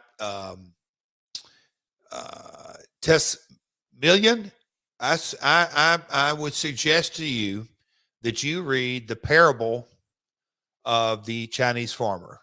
And I think it would probably give the best answer, because I can safely say that if hypothetically that would have happened, I cannot say that would have been a positive for my career.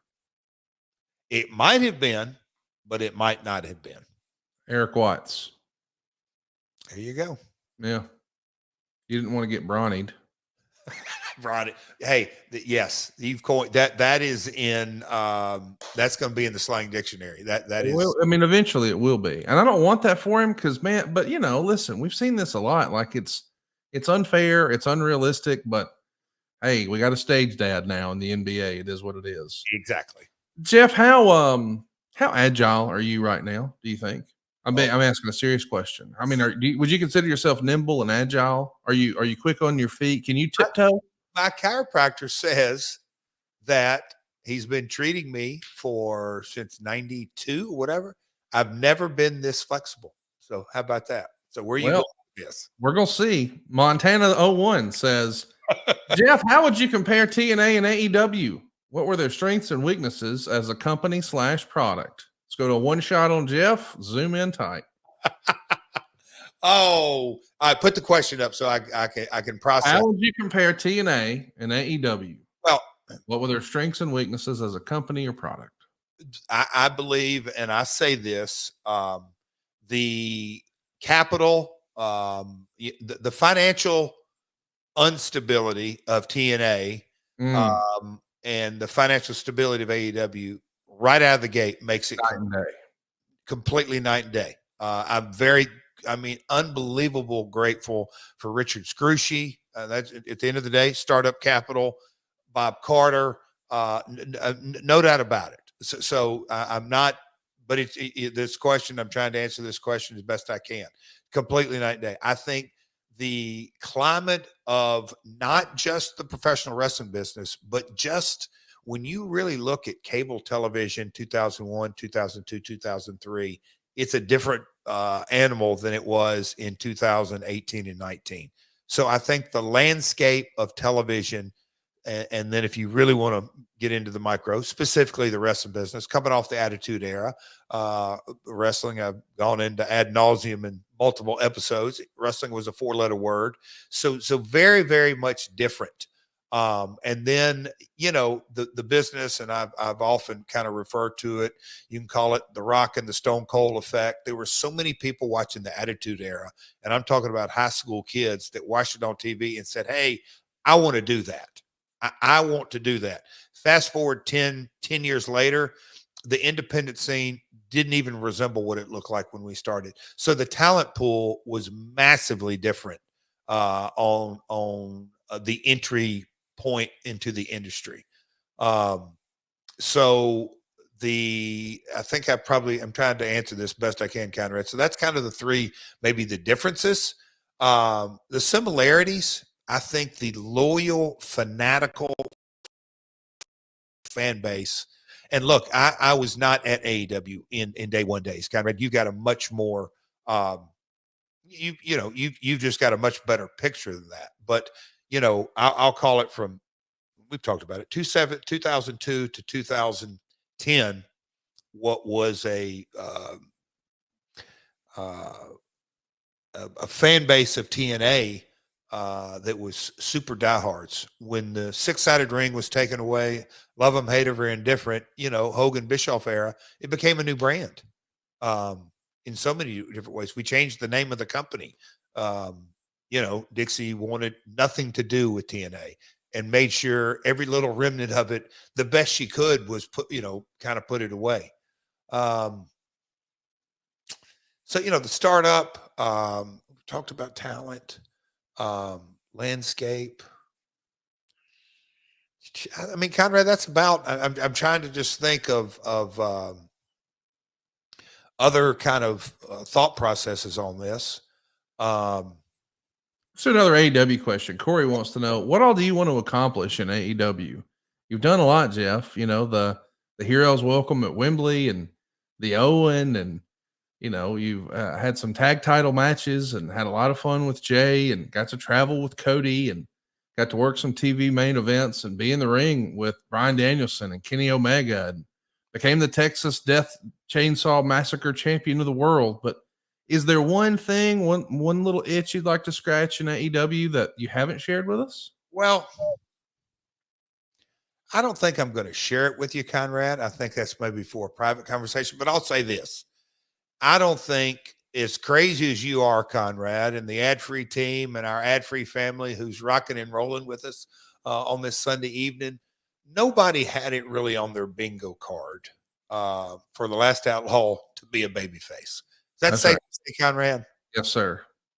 And I think that there is a couple of different opponents that I have on my radar that I believe, and I'm preaching to myself here, that there can become an emotional connection to our audience, and they're going to take a real bite of, I want to see this. I mean, I think there was just, and look, it was a TV kind of situation, and it kind of morphed out of the Owen and all this. But that strap match that me and Hanger had at Arthur Ashe, I'm still getting a ton of feedback on that. So I just think there's a couple of different opponents that I'd like to see. I'd like to see come to fruition. Because I think there's, we'll call it a story or an angle, but I think there's a lot of meat on the bone to be had that I believe I can contribute to this business, for years and years. And, I got emotional tonight on Ric Flair last match. The producer, Sean, asked me a question. I don't know exactly what it was, but it's like, it's what I do. I mean, what an honor it was, as crazy as Rick is, but to do the honors on which I believe is his last match, but just Conrad, the way you promoted it, and all the purple and white confetti, and Undertaker there, and Mick Foley there, and Kid Rock, and I mean, it was, you kind of think about that, Conrad, how all the layers of the puzzle and the undercard, and my gosh, Road Dogg backstage producing the show, and my relationship with him, and just the who's who in the back and all that. But for me to play the role that I believe I was I've tried to work hard and refine it. And what I do is make the people happy, make them feel fulfilled. I think I've got a couple of those opportunities in AEW to really give back to the business. Well, something else you've been giving back to the business is you've been smartening up the youth about our friends at Blue Chew. If there's one thing that Jeff is an expert on, it's the stroke, and he's hit more strokes than anybody in the business. And you can too, thanks to Blue Chew. It's an online service that delivers you the same active ingredients as Viagra, Cialis, and Levitra, but at a fraction of the cost and in a chewable form. And the process is simple. You just sign up over at bluechew.com. You consult with one of their licensed medical providers, and once you're approved, you'll receive your prescription within days. Blue Chew's tablets are made in the USA, prepared and shipped directly to your door. And the best part, well, it's all done online. That means no visits to the doctor's office, no awkward conversation, and no waiting in line at the pharmacy. Take them anytime, day or night, so you can plan ahead or be ready whenever an opportunity arises. Blue Chew wants to help you have the confidence to perform at your best. So discover your options at bluechew.com. And we've got a special deal for our listeners. Try Blue Chew free when you use our promo code MyWorld at checkout. Just pay the $5 shipping. That's bluechew.com, and the promo code is MyWorld, and you'll receive your first month free. Visit bluechew.com for more details and important safety information. And we thank Blue Chew for sponsoring today's podcast. And Jeff's Wiener. And, Waffle Stomp or Dave Silvers. Johnny Sanders has a question for us, and he wants to know what's Jeff's greatest what if in his career? Let's just stop right there. What's your greatest what if? Can you give me an example? Like, okay, greatest. What if you would have went to ECW? What if your dad would have gotten control of the World Wrestling Federation? I'll say this. What if, and look, this is putting it on my shoulders. What if me and Road Dogg, if the climate would, what happens, just long story short, what happens if we had not walked out? That's the one you think about. Well, I can't say that I think about it, because I think about the good and the bad that all came out of that. But just the climate and kind of, that year alone, Conrad, 95, we did I had a single main event at Madison Square Garden against Kevin Nash and Diesel, short one, but it was for different circumstances in the Backlund deal. The tag, me and Sean against Razor and Scott. As time went along, we know they jumped ship, and we know why, but that would have been, there was opportunity there. When you kind of look at Kevin and Scott, when they jumped, that's two main event slots that would have opened up, and just kind of the trajectory, just how Vince brought talent along. He always brought them up IC, and then from IC, you worked a little bit longer and you edge up a little more. And, that is just kind of so I do look back on that time frame. And then also, there was good and bad. What happens if I wouldn't have left? It's obviously Vince was off selling his company and taking it public, and JR. Well, hang on now. Let's just back up, because I think this is worth pointing out. If you wouldn't have walked out in 95, you would have been placed. I mean, I hate we're talking about it like this, but I'm just going to say it from my perspective. You would have been in a different spot on the roster when Stone Cold comes in. So when Steve Austin comes in and he's trying his ringmaster thing and all that, you would have been slotted higher on the cards, versus when you walk away for a bit and you're gone for a while, his star really ascends, and now you're kind of the new guy, even though you're not really the new guy when you come back. So it does feel like there would have been more of an opportunity for you to work with Stone Cold, because of where you would have been slated on the card relative to him. You had already been an established Intercontinental Champion, working some main events and so forth. And so the whole thing changes if you don't walk out. We worked together in Texas. It's not like we were strangers. Yeah, he got pissed off about the check, but when we saw each other, we knew each other.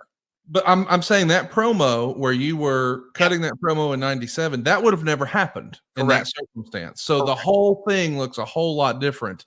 Yes. And I would have thought that's where you were going when you were saying the greatest what if would have been the Stone Cold stuff in 97. But to your point, when you go back to 95, if you don't walk out, man, that whole those puzzle pieces fit together so much differently then. It possibly, we talked earlier in kind of the episode, and I was going to finish my thought, just kind of betting on myself, Yeah. right or wrongly. But Conrad, how many times have you bet on yourself? I mean, Anytime you're an entrepreneur and you're going to, as you like to say, get out over your skis, we do that on a regular basis. yes. And sometimes it works, sometimes it doesn't. And we wind up usually learning more from the things that don't work. And we say, "Ooh, I'm not going to do that again." But that pain is so much better than the pain of, man, I wonder Yes. what. I mean, I don't want to wonder. I want to find out. And then we know. Amen. I mean, and then that's exactly when I kind of look at my, we'll call it 93 to 2001 and the contracts and all that. There was so much of that knowledge I gained and thought about. And look, I made so many screw ups starting TNA, but still the entrepreneurial spirit is what's carried me to this day. There's no doubt in my mind. The baseball stuff we have going on, Conrad, I just went and talked about it, but the Summer Ball Summit that I spoke at last Monday, that kind of stuff I absolutely loved it. And, there are a bunch of minor league promoters, GMs and all this. And I think it's an honor. They want to come down and say, "Hey, Jeff, talk to us about promoting." They're asking questions before and after and all that. I kind of only had a half hour for my whole slot, and I drilled it down on this kind of to my 3 L's of promoting. You got to listen, you got to learn, and then you got to lead. And I really leaned into leading. When it's time to go promote, you've got to go head first into it. And when I think about the betting on myself and the opportunities and the baseball and the gaming, and we laugh and cut up about all kinds of stuff, but it's kind of in our DNA, wouldn't you say? Totally. Can't agree more. The other part of that question that I really want to ask you that Johnny Sanders asked was, is there a Mount Rushmore of matches you wish you would have seen in person? So when you just think about your fandom, I'm not talking about your personal career, just your fandom. Man, if I could have been in the ring to see that one, an example might be WrestleMania 3 with Hulk Hogan and Andre or something like that. But I'm talking about just not like these are the biggest matches in wrestling history, but Jeff Jarrett, the fan, man, I wish I could have been there to see that. So I grew up hearing of the legend and lore of Lawler versus Dundee. I just, and I got to witness, a couple in 85 and 86 and then through the years. But I've seen the highlights of Lawler Dundee, Mid-South Coliseum, 82-ish. And I know it's a different era, but knowing that building, and I can, I've watched this back in the day, just watch the people react to it and how they were into it like it was a game 7 of the NBA finals, just on every move. So I'd love to have been on the front row of some of those matches because of the drama that when Jerry was on a big money match, he knew how to create the cadence and the timing and the build like none other. I just think he's just off the charts. That's up there. So Mount Rushmore of matches I wish I was in the building. Kurt Hennig in his prime, because I watched him in AWA and as he was Kurt Hennig and all that. But when he, we'll call it, transitioned, if you will, and became the Mr. Perker character, but then he still had the athleticism and the way to put together him and Brett, is my understanding that, they had series of matches that were really, really good. I could probably go through several, Shawn, Michaels. I could probably name 3 or 4 different folks, that been on the front row and watch Shawn, the drama. And then, at the end of the day, I'm not sure that when we look back over the period and Undertaker, his run from whatever until he had the longevity is incredible. But as far as main events, night after night after night, from for 12, 14 years, Cena, And so Cena's opponents, one after another, after another. I got a lot of respect for John and its worth ethic, and just how well he carried himself. But the dude did nothing but draw money, and so that in and of itself, Cena match, Shawn match, Lawler match, Kurt Hennig, Brett match. Those are kind of the ones I guess you could say. I know I'm going to miss a few here and there that I would think, yeah. Kurt in his. Is there one John Cena match in particular? Is there one Shawn Michaels match in particular? Like, would you have liked to have seen Shawn and Undertaker at WrestleMania 25? Is that the one? Well,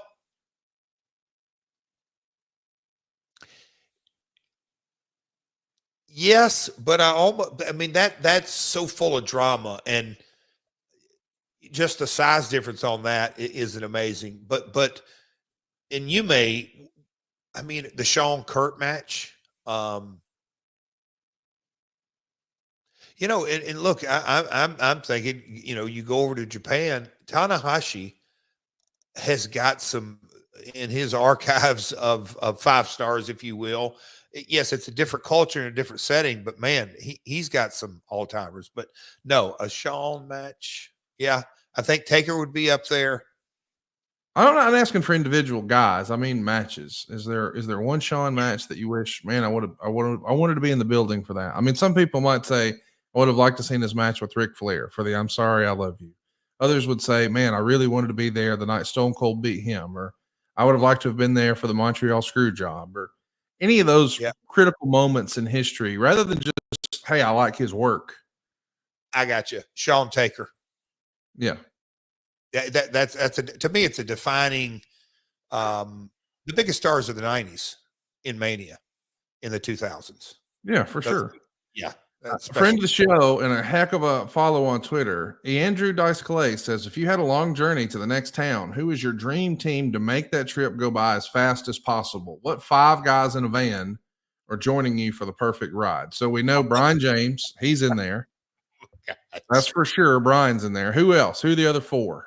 My man, Dice Man. He never, ever, ever fails.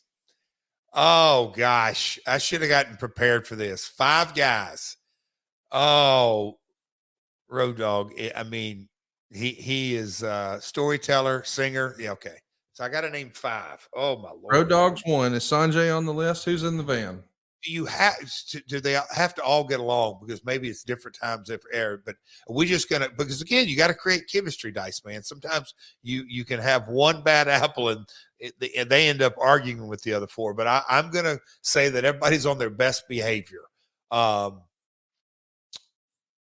and we don't have to figure out a designated driver, do we? Scott Steiner, Brian James. Give me 3 more. Scotty when he's going to do is eat. And every now and then mumble and say, hey, we got to pull over. I'm hungry. We got to go somewhere. And he's going to go in. And no, Dutch is a hell of a storyteller. Okay. Dutch and Brian, we got 3 more. Okay. Oh, man. Kevin Nash, if he's in a good mood, I'm thinking, no, he's a storyteller. You got to have guys that's going to pass the time. Robert Fuller. Oh, no doubt. I don't even, he's riding shotgun. And this is BS before sobriety days. Jeff. And when he would just say my name, I say, Robert, I'm getting it. I mean, you know what that meant. You better not let that beer. God, I mean, that boy could drink some beer. For Kevin Nash, Brian James, Robert Fuller. That's 3.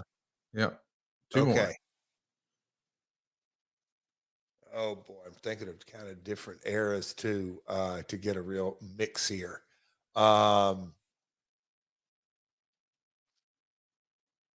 Bruce Pritchard. And you know what? I was about to say, I got 2 more here, which so I'm going to go.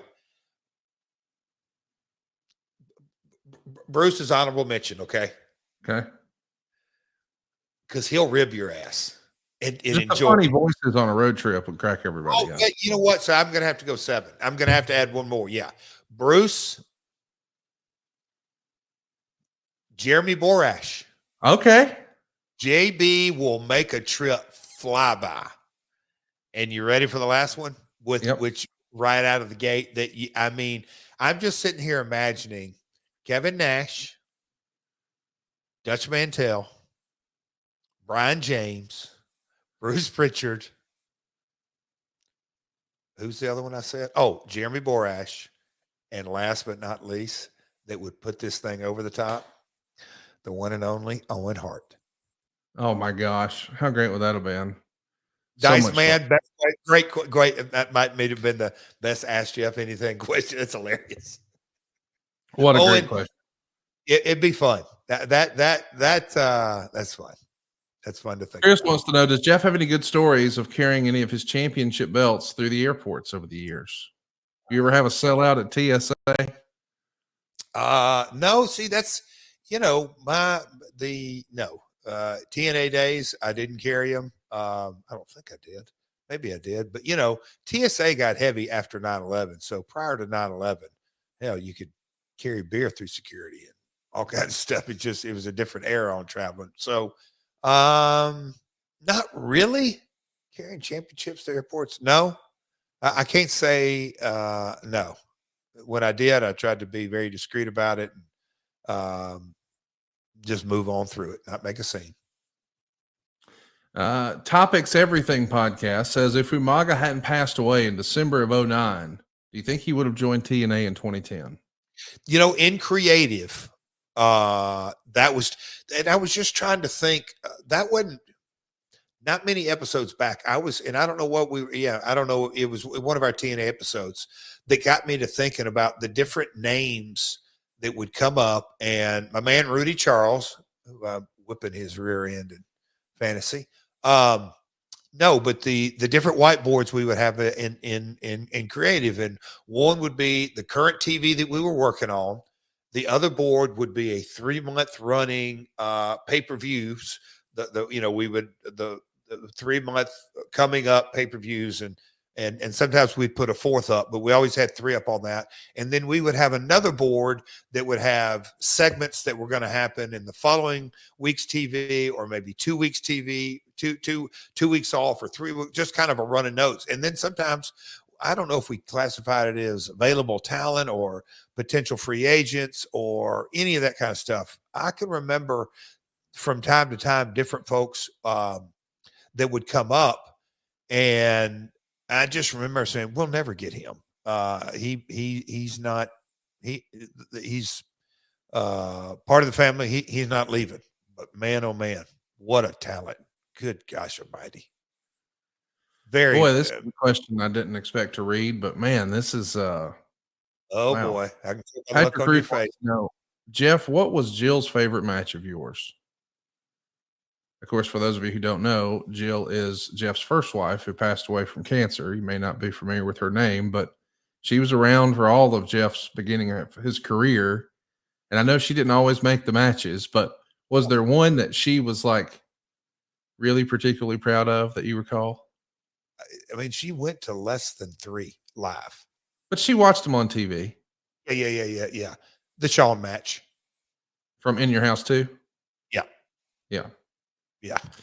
Brad wants to know, Jeff, have you you still have time to go, but if you're retiring now, who would you want your last opponent to be? Oh, it's not up for me. I mean, if you could book it, if you're booking your own last match and you want to be able to look back as an 80-year-old man and say, man, my last match, I got to pick it. And if I had to do over again, I sure am glad that I got to pick blank. Who would it be? So am I a baby face or a heel? You're picking it. It's your last match. Oh, Lord. Oh, man. Give me one of each. If you were a baby face, it would be so and so. If you were a heel, it would be such and such. Get Road Dogg's ass back in shape. I mean, so it's definitely got to be somebody younger than me. So 20 years younger. So I've got to look at somebody in their 30s. Oh, boy.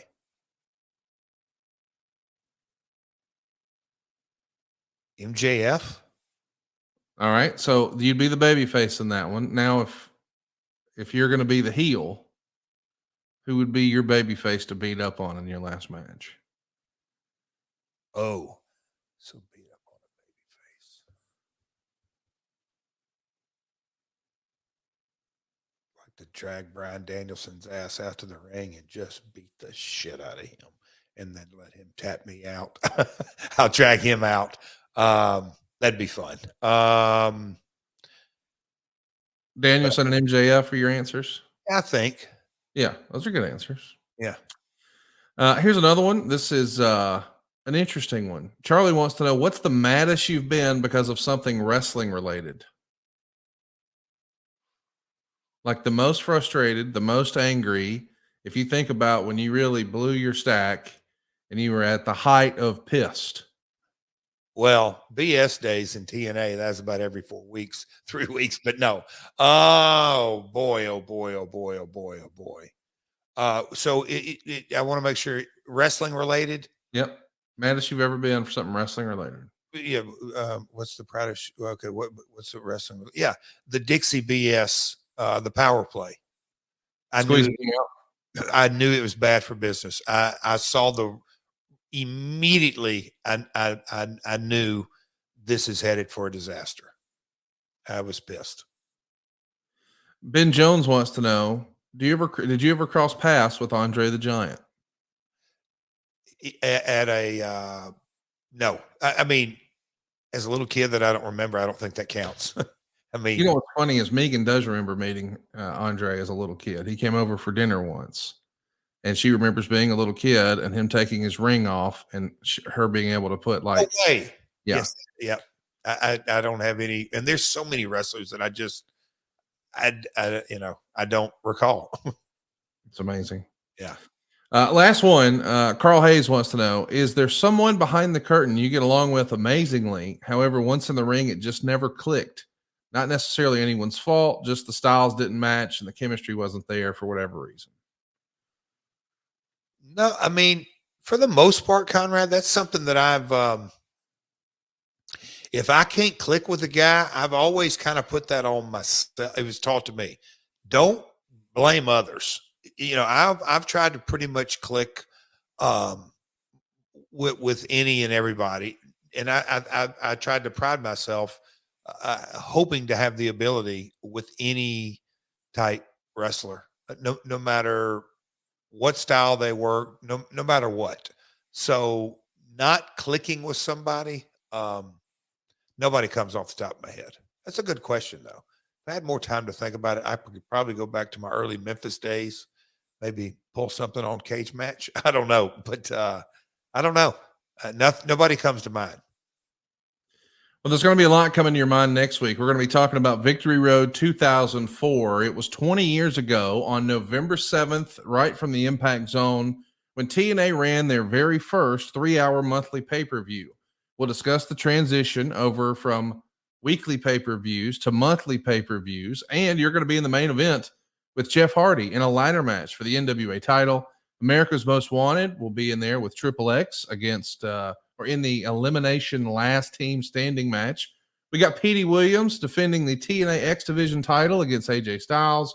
And of course, this is the debut of Randy Macho Man Savage in TNA. Plus, we'll talk about WWE leaving Spike and so much more. That's coming up next week here on the program. And if you've got questions, hit us up right now. It's My World Pod on Twitter, Facebook, and Instagram. Of course, myworldpod.com is your home for all things Double J. And you don't want to be sure to hit the subscribe button and the notifications bell. Don't forget the notifications bell, because when we're live, and you get to ask Double J questions. Speaking of questions, if you've got questions about how to save a little cash, I can help you at savewithconrad.com. If you haven't already, you don't have to make your November or your December payment. You're talking at no house payments until next year. And right now, Americans have more credit card debt than ever before. And if that's you, if you find yourself stuck making minimum payments and wondering, hey man, how the heck am I going to pay all this back? The answer is in your house. It's not in your junk drawer. It's not in the basement. It's not in the attic. It's in the home equity that you have. You see, you've racked up credit card debt at what, 28, 31%? You know you can get a better rate than that. Not only that, did you know the interest you pay on your credit cards is not tax deductible, but the interest you pay on your mortgage is? We're routinely helping our podcast listeners save 5, 6, 7, even $800 a month. So if you could get a better interest rate and a greater tax deduction and a cheaper monthly payment, and no payments until next year, you get a Christmas vacation from house payments. You don't have to put Christmas on a credit card this year. Sign me up. It's savewithconrad.com. Find out how easy it is to save some cash at savewithconrad.com. And listen, go check out our reviews. As I'm reading to you right now, we've got 1,621 reviews for you to check out at conradreviews.com. And our average rating is 4.73 stars. Our most recent rating, and this is real, is from yesterday. A fellow named Kevin Steen in Orlando, Florida. Maybe you're familiar with him. He gave us a 5-star review, and he says Larry was very communicative and helpful in every step of the process. Very grateful for his help. Maybe you know him. He's a professional wrestler. Maybe that rings a bell. Find out how easy it is to save cash with my family for your family at savewithconrad.com.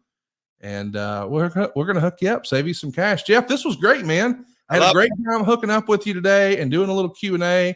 I like doing it at night. This was fun, and I can't wait to talk about Victory Road next week. Conrad, as we both believe, or I certainly do, no coincidence, only convergences. In the not last week, the week before that, I spoke with a former Spike executive, and we were reminiscing about some different things. And one of the things came up, and I'll just leave it at this. He said, "Hey, did I ever tell you about that story about WWE executives when they had already signed the deal and Bonnie Hemmer at USA knew they had them and the deal was done, but they had to finish out their air on us? Some of the things that were done and shown on TV and standards and practices got involved.